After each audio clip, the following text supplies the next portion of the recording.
So നമ്മുടെ കഴിവുകൾ, skills, നൈപുണ്യങ്ങൾ നമുക്ക് രണ്ടായിട്ട് തിരിക്കാം. ഇൻബോൺ സ്കിൽസുമുണ്ട്, അതുപോലെ തന്നെ അക്വയർഡ് സ്കിൽസുമുണ്ട്. ഇൻബോൺ സ്കിൽസ് നമുക്ക് ജന്മനാ കിട്ടുന്ന കഴിവുകൾ. അക്വയർഡ് സ്കിൽസ് നമ്മൾ നേടിയെടുക്കുന്ന, ആർജിച്ചെടുക്കുന്ന കഴിവുകൾ. ഫോർ എക്സാമ്പിൾ, പാട്ട് പാടാനുള്ള കഴിവ്. നമുക്കെല്ലാവർക്കും പാടാനൊക്കെ പറ്റും. പക്ഷേ സ്വരമാധുര്യമായിട്ട് പാടണമെങ്കിൽ അതൊരു പക്ഷേ നമുക്ക് ഈ പറഞ്ഞ ഇൻബോൺ സ്കില്ലിനകത്ത് പെടുത്തേണ്ടി വരും, അല്ലേ? ഫോർ എക്സാമ്പിൾ, എനിക്ക് പാട്ട് പാടാൻ പറ്റും, പക്ഷേ അത്ര നന്നായിട്ട് പാടണമെങ്കിൽ അത് ഞാൻ ഇനി എത്രയൊക്കെ സാധകം ചെയ്താലും എന്നെ കൊണ്ട് ഒരു പക്ഷേ കഴിയണം എന്നില്ല. Because that's an inborn skill. അതുപോലെ തന്നെ നമ്മുടെ ഈ അക്വയർഡ് സ്കിൽസ് ഉണ്ട്, നമ്മൾ നേടിയെടുക്കുന്ന കഴിവുകൾ. നമ്മളൊരു ജോലിയുമായി ബന്ധപ്പെട്ട് പറയുന്ന skills, language skills, employability skills, ഇതൊക്കെ അക്വയർഡ് സ്കിൽസിൽ പെടുന്ന കാര്യങ്ങളാണ്. For example, public speaking. നിങ്ങൾക്കൊരു കാര്യം സംസാരിക്കാൻ, മറ്റുള്ളവരുടെ മുമ്പിൽ സംസാരിക്കാൻ പേടിയാണെങ്കിൽ അത് അക്വയർഡ് സ്കിൽസിൽ പെടുന്ന ഒരു കാര്യമാണ്.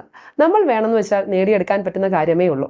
കോൺഫിഡൻ്റ് ആയിട്ട് നമുക്ക് എന്തിനാണോ പേടി അതിനെ നമ്മൾ നേരിടണം. To overcome your fear you have to face the fear. 1-2 പ്രാവശ്യം ഒന്ന് പതറിയെന്നിരിക്കാം. സൈക്കിളൊക്കെ ഓടിക്കാൻ പഠിക്കുമ്പോൾ ആദ്യം നമ്മൾ വീണ് മുട്ടക്കൊന്ന് മുറിയില്ലേ, അതുപോലെ. പക്ഷേ അതിനുശേഷം ഗ്രാജുവലി നമുക്ക് ആ സ്കില്ല് തീർച്ചയായിട്ടും നേടിയെടുക്കാനായിട്ട് കഴിയും. So confidence is all about your decision. അത് നിങ്ങൾ അതിനെ എങ്ങനെ നേരിടുന്നു എന്നുള്ളതിനെ ഡിപ്പെൻഡ് ചെയ്തിരിക്കും.